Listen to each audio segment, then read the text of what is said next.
from vacation, ready to hit the road running. So exciting. We had an awesome Christmas in July event. So thank you to all of you guys that took part in that. And today we're talking all about blogging rules not to follow, because blogging is not your traditional kind of writing. And I've invited our writing expert here, Suzanne Davis, who is going to be sharing more information all about that. So super excited to have you, Suzanne. Yay! Oh, thank you. I'm so happy. Anytime I can talk about blogging or writing, I'm in a great mood. I know, right? And we've got our wonderful Beth in the house. We've got Robert in the house. Woo woo! So thanks, you guys, for joining us today. I know it's kind of weird when you go on vacation and there's nothing, and then boom, we're back. So excited to be here and talk about blogging, because it is such a powerful strategy still in order to be able to get found for your tutoring services. You have your own blog, right, Suzanne? Yes. Tell us about that. How did you get started with blogging? I got started with blogging really at the beginning because I thought I need to be building an online presence, and writing was what drew me the most, especially at that time. Right, because you're a writing tutor. Yes. So, but I had to learn how to do it first, because I looked around and I was like, I've never done this type of writing. When you read other blogs, you see it's just very, very different. And so I took a couple blogging courses and started practicing, but really it isn't until you actually sit down and force yourself to do it that it really comes down to the metal, and you have to have that published date and those things. And so that was really good for me. To kind of get in that regular habit of it, and it kept getting better and better and better.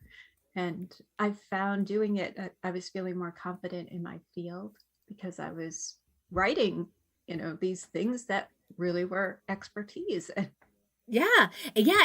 helping people. You were sharing with me that there are even some college professors that make some of your blog posts required reading for their courses now. I know. Isn't that wild? That's really, really cool, because that's getting right in front of your ideal client. Yes. I mean, talk about the power. Right. Especially since when you're writing blogging, you don't want to write in an academic writing style. So I was really surprised that professors recommended my blog posts. And that's how I've gotten a lot of students, is they come and they'll be like, oh, I found you through my school website, or my professor had me read this. Yeah. So that is one of the rules not to follow. Don't write academically when you're writing on your blog. Oh, absolutely not. Yeah. And why is that? Because you're trying to help your ideal client. You're not trying to write to other teachers or write to people in your field, or develop scholarship and articles. You're really trying to help somebody. So you have to think, how can I have that relationship with that person? What kind of language is going to welcome them in and invite them into this blog post and this conversation? So you really want to think about it by using things like the word you, which is something you would never follow in academic writing. You would never say something like, first you should this, or first you just would never use that, Right, because you're not writing directly to your professor, like, you should be doing this, like, it doesn't make any sense. But your audience, we're writing in the second voice. Yes, we are. When we're writing in blogs. Sometimes you alternate a little bit, but you want to make sure you're including them in that conversation. That's not just about them, that it's that person that you're connecting. That's awesome. That's really, really good to know. And I noticed too, like, when I write, like, even like emails too, they kind of follow that same blogging rule of you're writing to the person you're writing to, and you want it to seem like you're having a regular conversation with them, versus it just being, I'm trying to show off how much I know. Exactly. So what about then, like, a lot of times there's terms that we use that maybe our audience doesn't know the meaning of. how would you go about that when you're writing your blog? I always, if I have a term that I know is going to be new to them, then I include the term, but I actually include in the sentence what that is, Yeah. And then if I can come up with a simile, that's a really good way to illustrate it. Mm-hmm. Like you always talk about, it's kind of like, it's kind of like this. So you've introduced this unfamiliar term. So you want it to be connected to something they are more familiar with in your explanation. Right. And that's where knowing your ideal client really comes in helpful, because if you're writing specifically to them and then you're drawing an example from something they're familiar with, then they're going to understand better. So really, like, knowing who your audience is critical to the examples that you're going to choose to use. Because if I use an example and it's all about being part of being married life, my students aren't going to relate to that. And the parents might relate to that. It's a little different for me, but you know what I'm saying? Like, for you with college people, most of them aren't married yet. So to sit there and give an example of married life would be a poor example for them, right? You want to come down to, it's kind of like when you're with your friends, and yeah, very cool. Even the way that we do paragraphs is different inside of blogging, isn't it? Very different, because people are reading online. So you have to keep in mind that the visual presence creates an effect. So if I'm somebody and I'm looking at a nice long paragraph in an essay, that's one thing, I might think, oh, wow, there's a lot of detail to this. But if I'm just visiting a web page, it's so hard to keep people on a web page anyway. But if I see those big blocks of text, I'm going to be like, oh, this is too hard to find what I want. Mm-hmm. Or this is just going to be too taxing. So you want to keep your paragraphs really, really short. And I like to think of it as somewhere between, like, no more than 6 lines, maybe occasionally you could have 7 lines. And notice I'm not saying sentences, I'm saying lines of text. Mm-hmm. A lot of times I like to have something really short, like a 1-sentence paragraph. Mm-hmm. Just so that your points stand out more when you're making like these single smaller paragraphs, and it's much easier for people to find what interests them. Mm-hmm. Which you want them to be able to see that, so they actually read what you've written.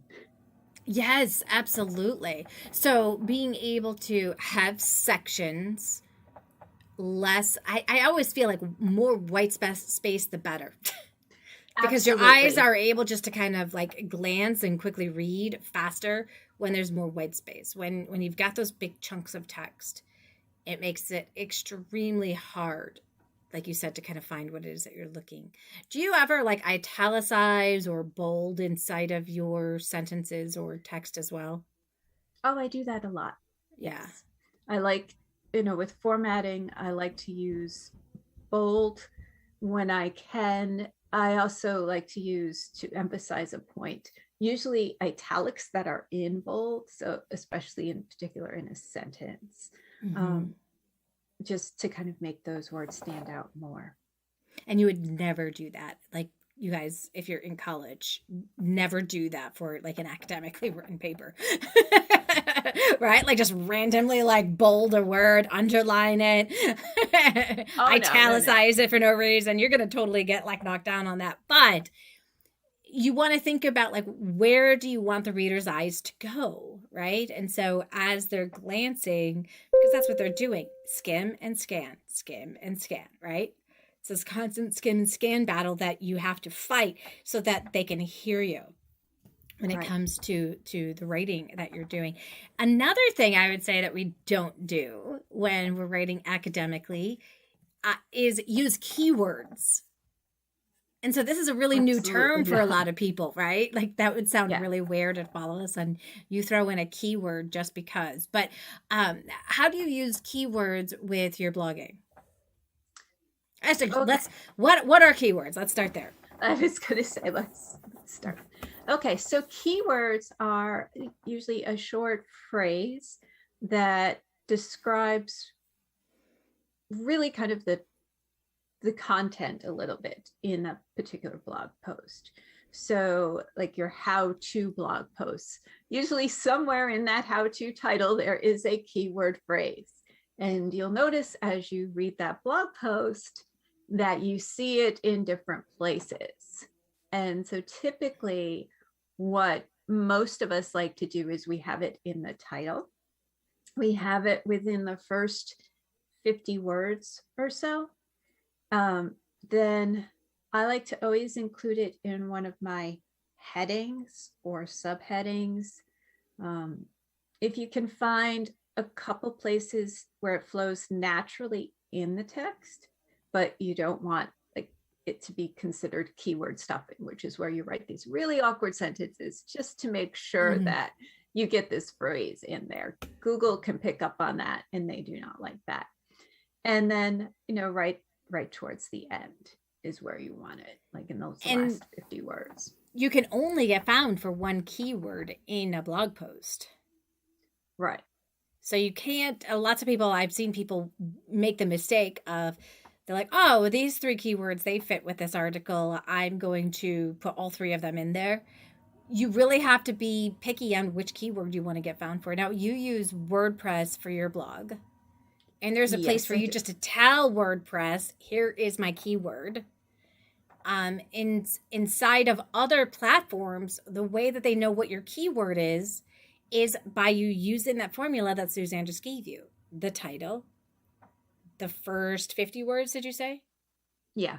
First 50 words, a heading, and again, somewhere else towards the end. So that's how Google will know what your keyword is because it is repeated throughout.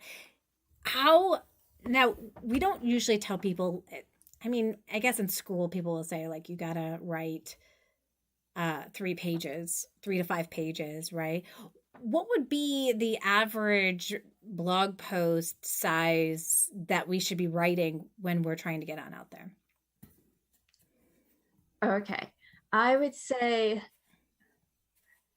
through the years, it's gotten longer and longer, right? Like when people originally started, they would say like 500, 700 words.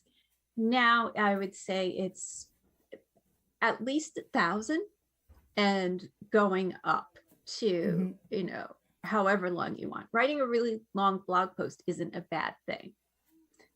But I know that number scares people when they hear 1,000, which is why it's much easier when you think of breaking it up in sections, because you're just focusing on one point in one section. Right. And so just write that at a time. And plus, like when I've done with the blogging class and then also with the blogging mastermind, you can write a lot more words in a shorter amount of time than you think you can. I've had people test this with like just within 10 minutes, like what can you write, take a topic and just go with it. So 1,000 words, if it sounds intimidating to you, just break it up and you'll find it's not nearly that intimidating, but I would say at least that. Yeah. And I would say at the end of the day, it's more about the quality of the blog posts than the quantity of blog posts. Yes. And that's really going to be helpful. What are some other things that you see people do with blog posts that, it kind of isn't what we do with our regular writing? Oh, definitely the 5-paragraph idea. Oh, yes. Yes. I don't know how many people have had a teacher teach them the 5-paragraph essay where it's, here's the introduction, here's the body paragraph, 1 paragraph makes this point, 1 paragraph makes this point, 1 paragraph makes this point, and then this 5th one, let's have a conclusion tying it all together and wrapping it out. Just forget that, throw that out the door, just it's not what you do with a blog post at all. So with a blog post, it's really, you have an introduction, but that introduction, don't think of it as what's my thesis statement. this is my topic and this is what I'm going to show. An introduction can be many different things. It's just something that kind of leads into the body of the blog post. And the body of the blog post, it can have different sections with different points in them. It can be all types of things. And then the conclusion isn't usually something that just ties together everything. I mean, you could do something like that, but there's also usually a call to action in that conclusion. So a lot of people call this a CTA. That's the acronym for call to action.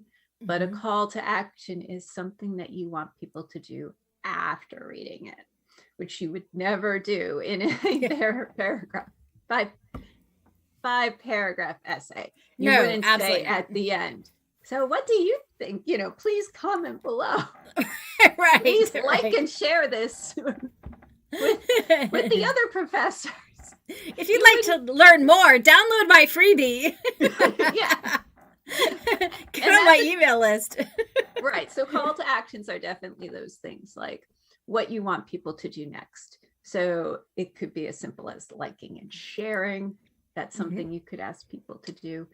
Answer a question, like leave a comment on the blog post below. Download a freebie or something because you've created a freebie for your business and you think that would be relevant to the blog post. So that could be your call to action so that they download that. Occasionally you can say request a free consultation in there, but don't make that with every blog post. That gets really boring and salesy. Yeah, and Faith mentioned she got put into a remedial class at college because she was following the 5-paragraph essay model. Oh, I'm so sorry. That's a mistake when those kinds of things happen. You're like, you feel like you're following the rules, and then you find out the rules are different. So even like academic writing doesn't follow that 5-paragraph rule anymore, because you have to write so much more, right? You do have to write so much more. And it's usually like when people come into a college thinking it's the 5-paragraph essay, they're just thinking, okay, here's this one detail. I'm going to find all this supporting evidence and then just move on. And then in college, of course, professors want more depth than that. Yeah.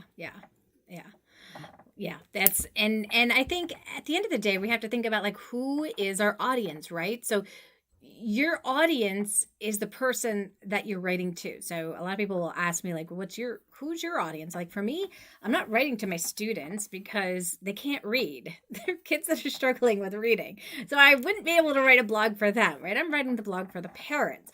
But for you, because you work with college, high school age students, you are writing specifically to those students versus their parents, right? Oh, yes, absolutely. And that's how they find me and connect with me. Yeah. So knowing your audience is really, really critical. And that's something you should always be taking into consideration. And know that whoever has the credit card is usually who your audience is when it comes to your blog posts. Except with me. Like a lot of times the student does the contacting and they do all of that, but it's the parent's credit card. Yeah. So that rule doesn't quite work for me. Most high school students and college students aren't paying for their own tutoring. It's sometimes they do, sometimes they don't. But at the end of the day, it's just kind of like a good kind of stick to kind of like set there.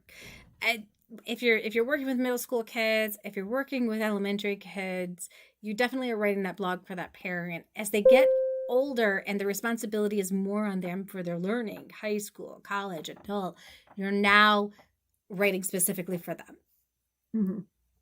I love it. So, anything else that people should not follow that they maybe learned when they were in school? Oh, that's a good question. One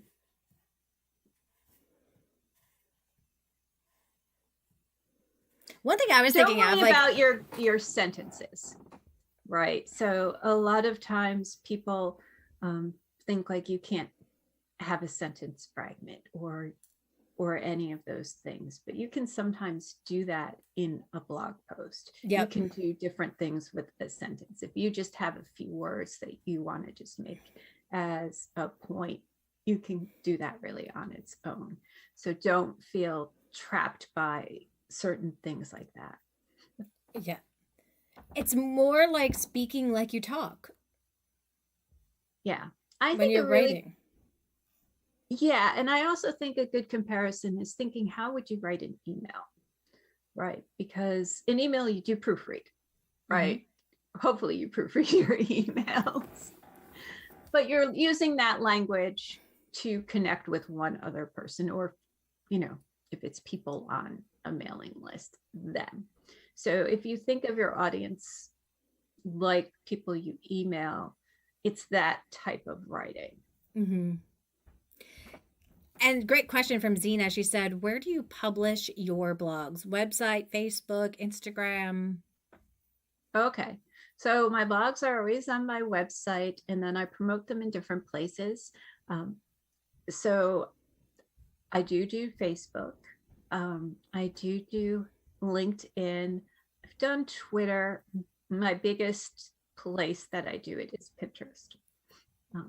And I like Pinterest because Pinterest is like a search engine. It's not just regular social media. Mm-hmm. So if you don't know what Pinterest is sort of like a social search engine. So it's where bloggers and other creators pin their ideas, their blog posts, it might be their products, their videos, all of these things. And then people who go to Pinterest, they're not going so much to socialize like you do on other social media. They're going there because they have something that they need help with, right? Mm-hmm. Or they have something they're dreaming about or mm-hmm. planning to do. So it could be anything from, you know, recipes, cooking, but then also a lot of education material is on there. A lot of educators, and in the pandemic, a lot of people, parents were looking for things that they could use to help teach their child. Yeah. Right? So it really exploded. In fact, I think Pinterest grew by 30% over the past year. Yeah. Wow. I think that's really important. Is this isn't about like when you write a paper for school, you turn it into your professor, it's done. You don't really do anything else with it. You're done. But here, if you want your work to get found and more people to know about you, you have to put it out there. You have to think about every single little way that you could possibly think of to get your blog post seen by others. So posting it inside of Facebook on your page or in your group or inside of your business page, posting it, posting it when people ask questions. Like, let's say you're in a group and someone asks a question about that. Well, you can pull up one of your blog posts that would answer that question for them. Or better yet, get your blog post ideas from the questions people are asking so that when it's like repeated things that people are asking, you can then refer them to the blog post that you've already done. It doesn't seem like spamming when it's in direct correlation with what they're asking. Now, if it was on a completely different subject and I'm like, oh, this blog post might be helpful for you, and I know darn well that it is not going to be helpful, then I need to think twice about posting that blog post there. Or here's something else that people will do. They'll just put the link to the blog post, not tell people why they're linking it. So you want to be specific with people and tell them why you're putting that there. Like, oh, I noticed that some people were asking the question about blank, and I addressed that inside of this blog post and thought it might be helpful for some of you. And then tag those people, right? The people that actually asked the question. If it was Christina Haversberg, then tag her in there because then she can see it and that you're posting it. And then she can also be grateful that you're trying to help her with whatever it was that she's trying to do. Yeah. Awesome. This is so helpful. I love this. Yay. So we are actually going to be there's a link inside of YouTube, the date and time, we're going to be doing a webinar where Suzanne is going to be sharing with you guys effective ways to blog, even if writing isn't your thing. Because you know what? At the end of the day, we can all write, and we can all write well. We can all be taught how to write, and you have a lot of knowledge. There shouldn't be any reason why you shouldn't be able to share that with the world so that more people know about you and your tutoring services. So that is going to be, the actual webinar is going to be next Wednesday at 3:00 p.m. Central Time. So stay tuned. We'll be sharing more information about that. And you also have your blogging class that's going to be coming on out pretty soon too.